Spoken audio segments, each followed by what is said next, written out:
아버지 감사드립니다. 하나님 앞에 설 수 없는 죄인들이지만 주님의 십자가의 능력으로 하나님의 자녀로 살아갈 수 있는 은혜 주심을 감사드립니다. 하나님의 형상대로 빚으신 우리들에게 아름답게 창조하신 이 세상을 정복하고 다스리게 하시고 복을 주신 아버지 하나님, 하지만 우리들의 교만함과 죄악으로 가득 찬 욕망과 욕심으로 인하여 이 세상의 모든 질서를 파괴하며 그 속에서 죄가 죄인 줄 모르고 허우적거리며 살아가고 있음을 고백합니다. 하나님 아버지, 말씀 앞에 서지 못하고 우리의 죄악 때문에 깨닫지 못하고 고통 속에 살아가고 있는 저희들의 모습을 불쌍히 여겨 주시옵소서. 용서하여 주시옵소서.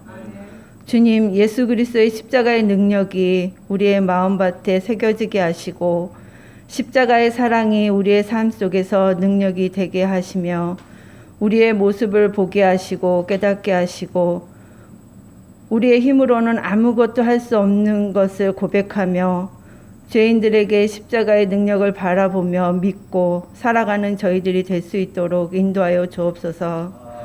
함께하는 교회 위에 목사님과 각 가정들, 성도님들, 성령님이 함께 하시며 건강을 지켜주시고 날마다 감사의 찬양과 감사의 모습으로 살아갈 수 있는 하나님의 자녀들이 되게 하여 주옵소서.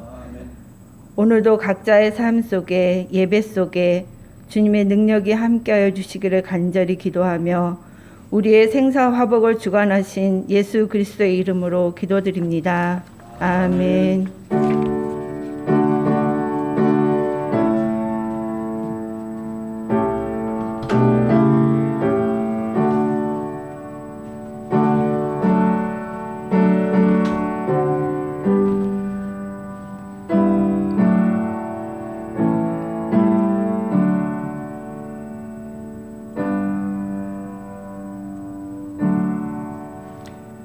예, 다 같이 응답송 하겠습니다. 할렐루야, 할렐루야, 할렐루야, 할렐루야, 할렐루야, 할렐루야.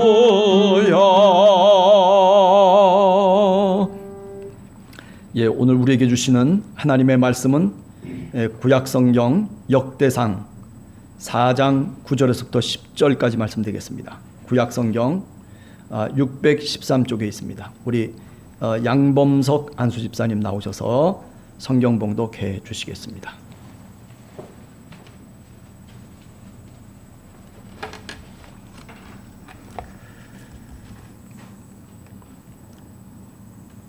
야베스는 그의 형제보다 귀중한 자라. 그의 어머니가 이름하여 이르되 야베스라 하였으니 이는 내가 수고로이 낳았다 함이었더라. 야베스가 이스라엘 하나님께 아뢰어 이르되 주께서 내게 복을 주시려거든 나의 지역을 넓히시고 주의 손으로 나를 도우사 나로 환난을 벗어나 내게 근심이 없게 하옵소서 하였더니 하나님이 그가 구하는 것을 허락하셨더라. 아멘.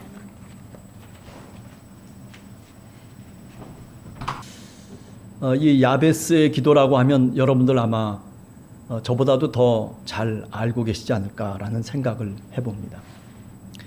오늘 본문이 역대상 4장 9절에서부터 10절인데, 그런데 본문을 가만히 읽어보면 유다 지파에 속한 그 야베스라고 하는 사람의 족보를 설명하고 있습니다. 야베스라는 이름이 여기 족보 이외에는 구약에서 사실은 찾아볼 수가 없습니다. 역대상 2장 55절을 우리가 보면 야베스는 베들레헴과 함께 살마 자손들이 사는 성읍으로, 다시 말하면 성읍의 이름으로 야베스를 소개하고 있습니다. 그런데 오늘 우리가 읽은 본문 4장 9절에서 10절에서는 그 야베스가 사람의 이름으로 소개되고 있습니다. 좀 뭔가 다르죠. 그래서 학자들이 굉장히 고민을 많이 하는데, 그런데 우리가 미루어서 생각을 해보면 아마 야베스라고 하는 사람은 베들레헴 인근에 살던 유다 족속에 속한 사람이 아닌가라고 그렇게 생각을 해보게 됩니다. 그런데 오늘 성경 말씀을 이렇게 읽어보면 야베스라고 하는 그 이름은 어머니가 야베스를 낳으면서 내가 수고로이 이 아이를 낳았다라고 하는 그 말에서 유래했다라고 그렇게 말하고 있습니다.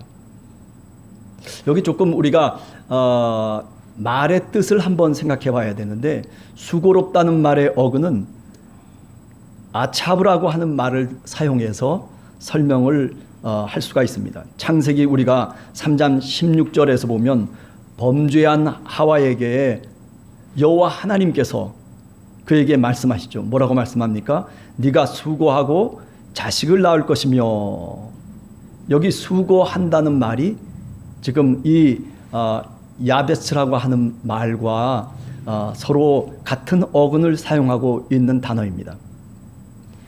이 단어는 또 역시 9절 말고 또 10절에 보면 거기서 근심이 없게 하옵소서라고 하는 그 기도문의 근심도 역시 이 아차브라고 하는 말에서 나온 것입니다.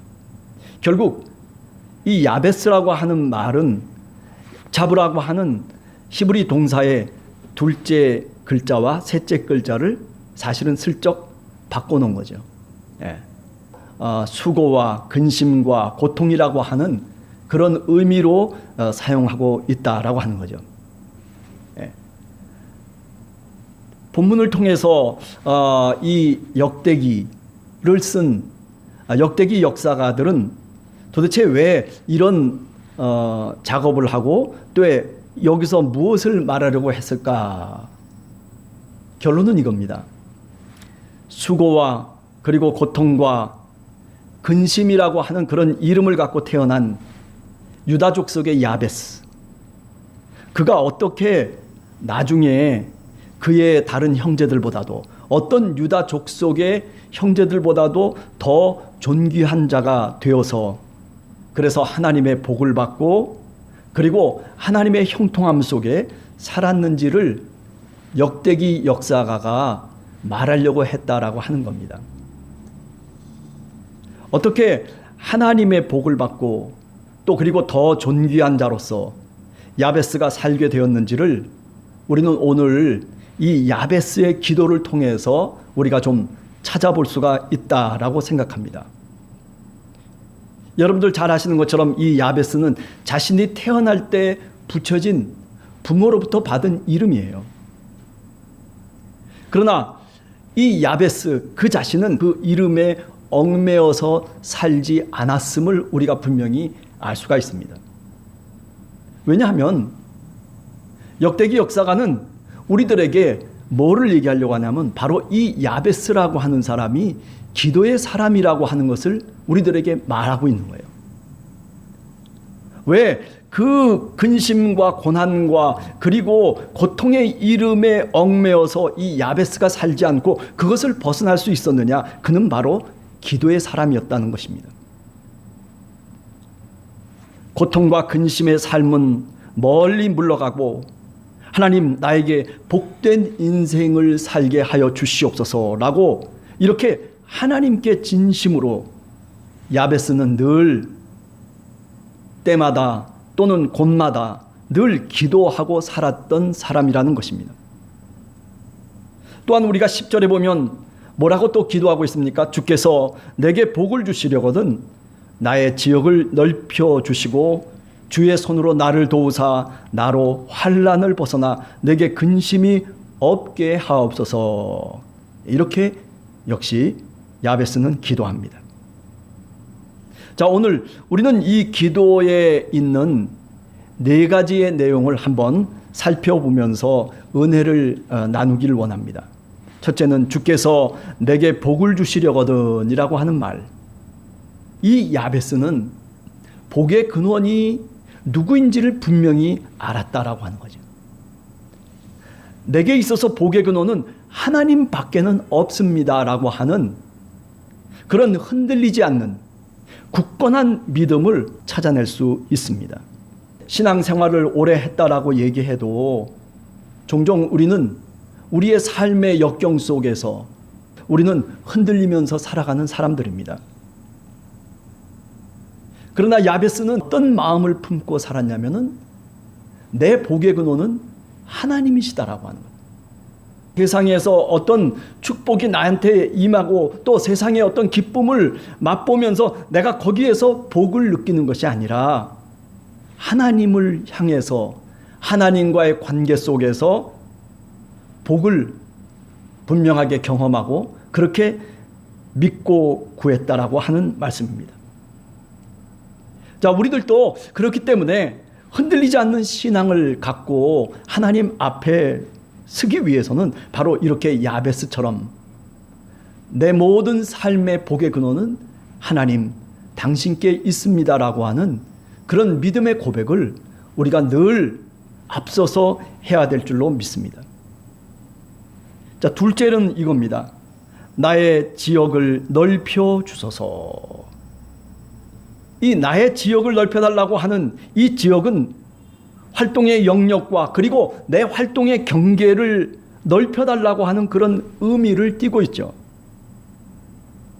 야베스는 지금보다도 자신의 활동 영역이 어제보다도 오늘이 더 넓어지기를 간절하게 기도했습니다. 이것은 인간이 갖고 있는 당연한 욕망입니다.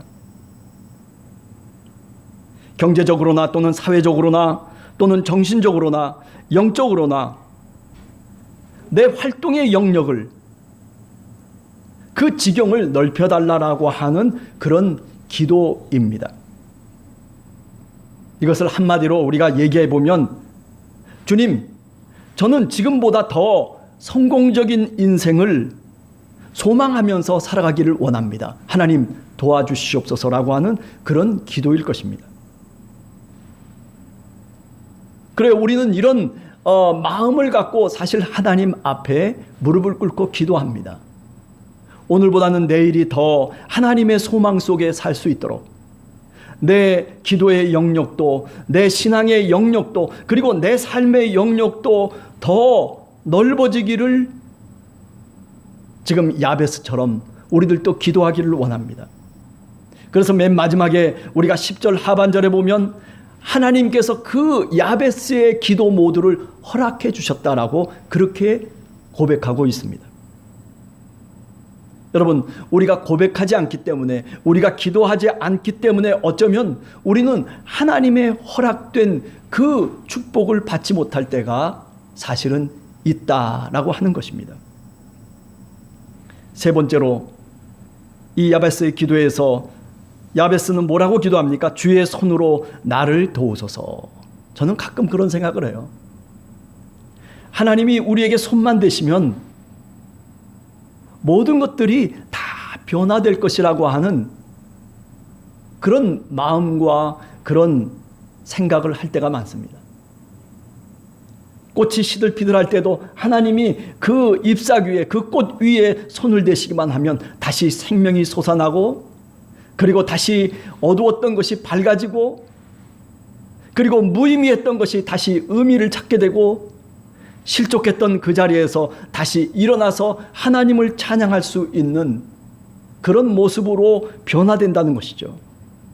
어떨 때? 하나님의 손이 우리에게 닿을 때. 우리의 시간 속에서도 마찬가지라고 생각합니다. 우리가 인생의 길을 살아가는 시간 속에 하나님이 오셔서 그 시간에 손을 대시기만 하면 그러면 내 삶의 시간이 변화되고 내 삶의 시간이 다시 새롭게 된다는 분명한 사실입니다. 성경은 누누이 그것을 우리들에게 말씀하고 있는 거죠. 주의 손으로 나를 도우소서라고 하는 이 말은 정말 내 힘과 내 노력만으로는 내가 분명히 한계가 있다는 그런 고백입니다. 하나님의 도우심 없이는 내가 어떤 능력도 내가 어떤 지경도 넓힐 수 없다라고 하는 자기 한계에 대한 철저한 고백이 바로 주의 손으로 나를 도와주십시오라고 하는 그런 기도 속에 분명히 있는 내용일 것입니다. 이처럼 야베스는 자신의 한계를 깨달으면서 주님의 도움을 기도하고 있습니다.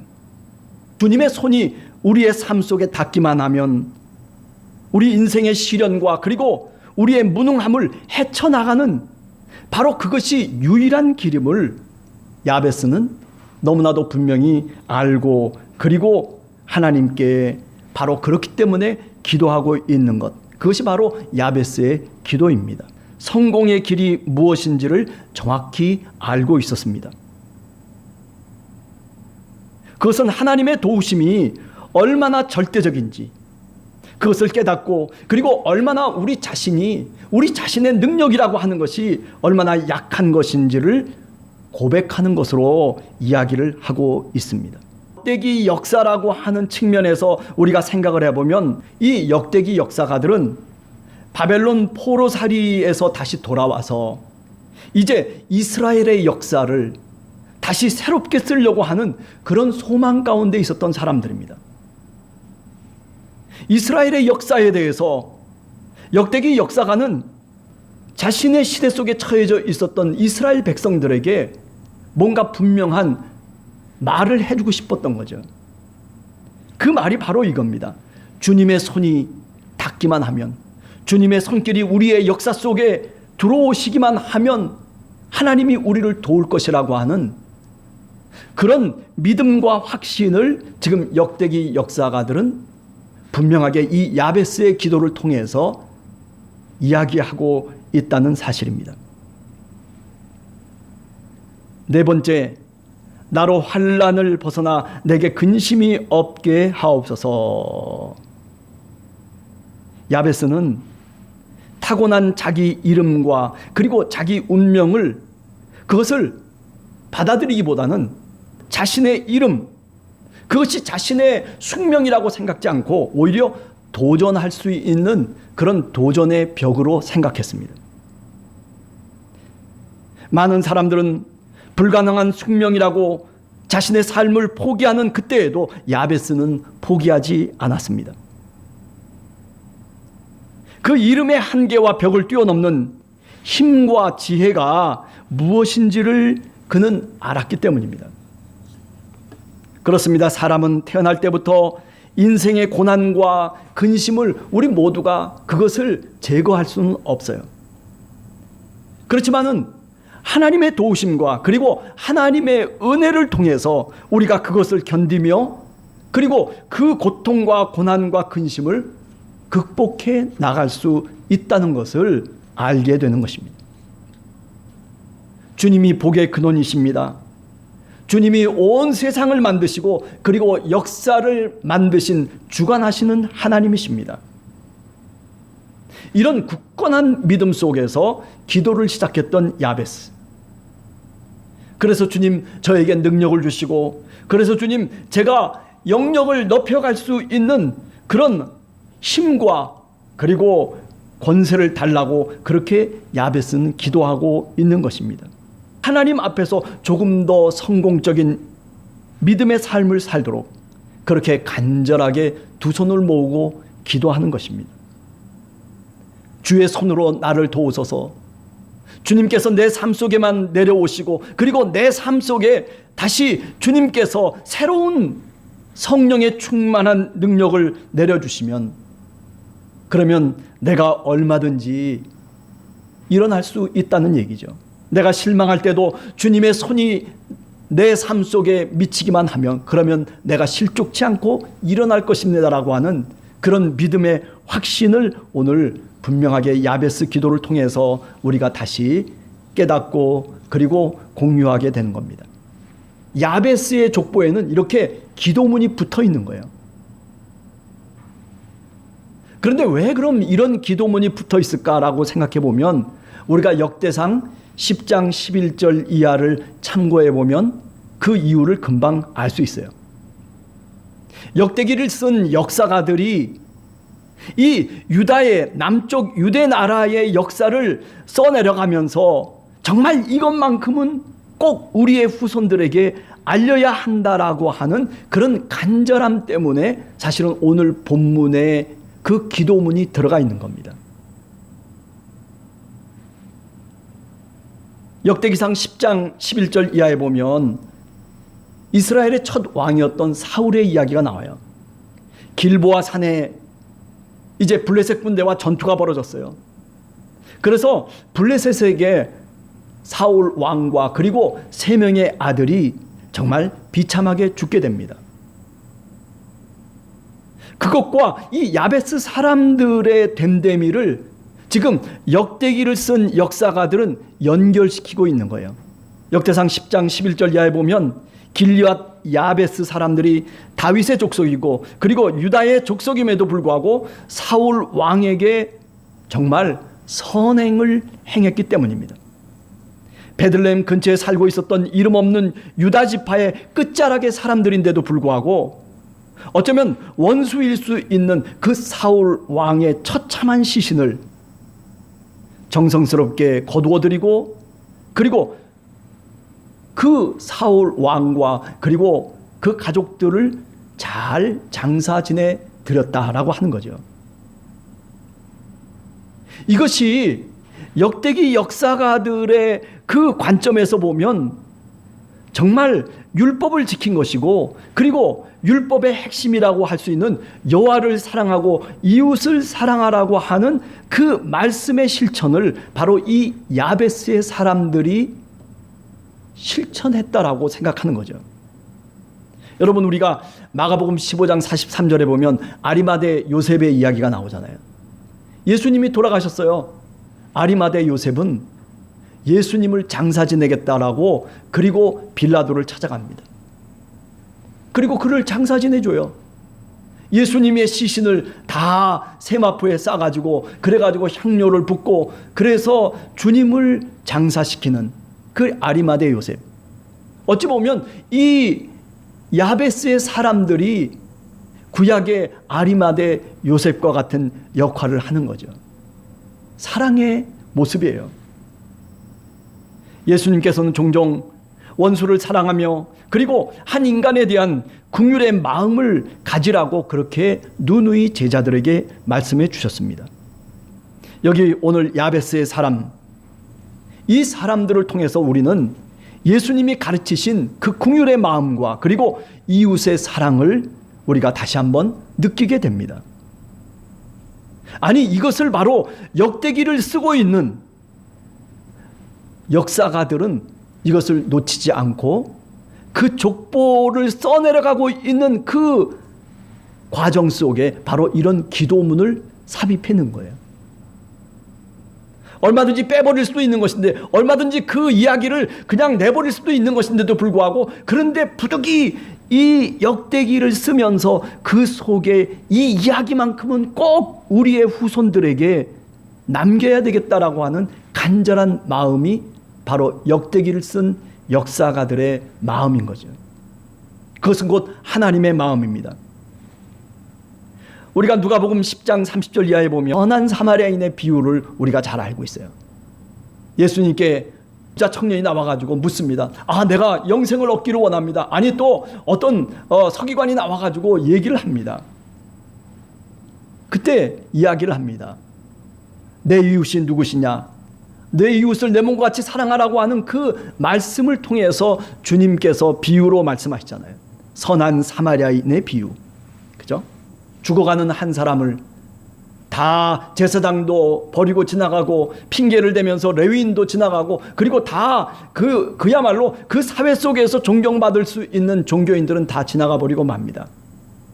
그러나 아무것도 아닌 이름도 없는 한 사마리아인이 그 죽어가는 강도 만난 그 사람을 불쌍히 여기시고 그리고 긍휼히 여기셔서 이웃 사랑을 실천하는 거죠. 그 모습이 누구의 모습입니까? 그 모습이 바로 예수 그리스도의 모습이에요. 예수님이 이 땅에 오셔서 우리의 죄를 사해 주시기 위해서 예수님이 몸소 십자가를 지고 돌아가셨습니다. 물과 피를 다 쏘시면서 이웃 사랑을 분명하게 우리들에게 말씀해 주셨습니다. 이렇게 야베스의 기도 속에는 이런 아름다운 선행과 그리고 긍휼의 마음이 이 속에 있다는 것을 우리가 분명하게 깨달아야 됩니다. 그리스도 예수의 마음을 가진 바로 이 야베스의 사람들에게 하나님이 그렇기 때문에 복을 주시고, 그렇기 때문에 그들의 이름을 바꾸어서 축복된 은혜된 이름으로 그의 이름을 다시 바꾸셨다는 것입니다. 여러분, 우리들의 삶도 마찬가지라고 생각해요. 여러분과 제가 어떻게 근심과 걱정을 떨쳐버리고 세상 속에서 살아갈 수 있겠습니까? 아니, 누가 우리가 살아가는 인생의 길에서 이 근심과 걱정을 갖지 아니하고 살아갈 수 있는 사람이 누가 있겠습니까? 다 고통의 이름을 갖고 사실은 우리가 오늘도 살아가고 있습니다. 그러나 이렇게 야베스처럼 하나님 앞에 기도하면서, 그리고 하나님 앞에서 이렇게 이웃을 사랑하고 긍휼한 마음을 갖고 우리가 살게 되면, 그러면 하나님이 그것으로 인하여서 축복하시고 그리고 그의 이름을 바꾸어 주신다는 것입니다. 야베스라고 하는 이름이 바꾸어져서, 그래서 새로운 존귀한 자라고 하는 그런 이름으로 다시 하나님께서 불러주시는 것이죠. 마치 창세기 32장 28절에 나오는 것처럼 야복강에서 야곱이라고 하는, 지렁이라고 하는 그 이름을 갖고 있었던 그저 형편없었던 한 인간 야곱, 물론 물질적으로 부자일 수도 있고 그리고 많은 부를 축적하고 여기까지 살아온 그였지만은, 그러나 모든 것 다 버려버리고 그리고 하나님 앞에 홀로 설 수밖에 없었던 그 야곱. 그러나 하나님은 그 야곱의 이름을 바꿔주십니다. 네가 이제는 야곱이라고 하는 이름을 사용하지 말고 너는 이제부터 이스라엘이다. 그렇게 축복의 이름으로, 은혜의 이름으로 바꿔주시는 것이죠. 오늘 이 야베스가 마찬가지입니다. 고통과 근심, 그리고 아픔과 슬픔이라고 하는 그런 이름을 지니고 세상 속에 태어났지만, 아니, 그것이 곧 바로 우리들의 모습이에요. 우리들의 이름이에요. 우리들 한 사람 한 사람이 다 야베스입니다. 우리의 이름이 바로 야베스예요. 그러나 긍휼한 마음을 갖고 이웃 사랑을 갖고 하나님 앞에서 기도하며 하나님 앞에서 간절한 마음으로 무릎을 꿇고 그리고 하나님을 바라는 야베스라고 하는 인간을 하나님은 사랑하시고 그리고 그 이름을 존귀한 자로 바꿔주셨다는 사실입니다. 오늘 우리 성도들도 야베스처럼 내 근심과 그리고 내 고난의 이름이 바꿔져서 주님의 축복을 받는 그런 사람과 그리고 은혜를 받는 그런 이름으로 살아가는 여러분들이 되시기를 간절히 기도합니다. 그래서 힘든 시련 속에서도 또 우리가 믿음 없는 근심 가운데서도 우리가 기도함으로 인해서 우리의 약함을 하나님께 고백하며 주님의 도우심을 구하며 주님의 얼굴을 구하며 살아갔던 이 야베스처럼 우리가 그렇게 주님을 구할 때 우리의 삶의 지경이 넓혀지고 그리고 우리의 주님의 손길이 우리에게 미쳐서 우리의 모든 삶이 다시 새롭게 약동하고 새롭게 변화되는 그런 놀라운 경험들, 그 믿음의 경험들, 우리 모두 함께하는 교회 성도들이 그 경험을 우리가 느끼며 그리고 얻게 되는 그런 여러분과 제가 되기를 간절히 원합니다. 함께하는 교회 성도님들 한 사람 한 사람 모두 야베스처럼 늘 언제든지 그저 자신의 어떤 모습을 탓하지 말고 내가 어떻게 할 수밖에 없다고 그렇게 자기를 비관하지 말고 그리고 늘 근심 속에서 미래를 향해서 뭔가 불안한 마음을 갖지 말고 복의 근원이 하나님이십니다. 늘 그렇게 하나님을 바라면서 야베스처럼 긍휼의 마음과 사랑의 마음을 통해서 사는 그런 여러분들이 되심으로 인해서 하나님의 은혜와 도움을 구하는 그런 기도자로서 우리 함께하는 교회 성도들 모두가 거듭나시기를 간절히 주님의 이름으로 기도합니다. 같이 기도하겠습니다.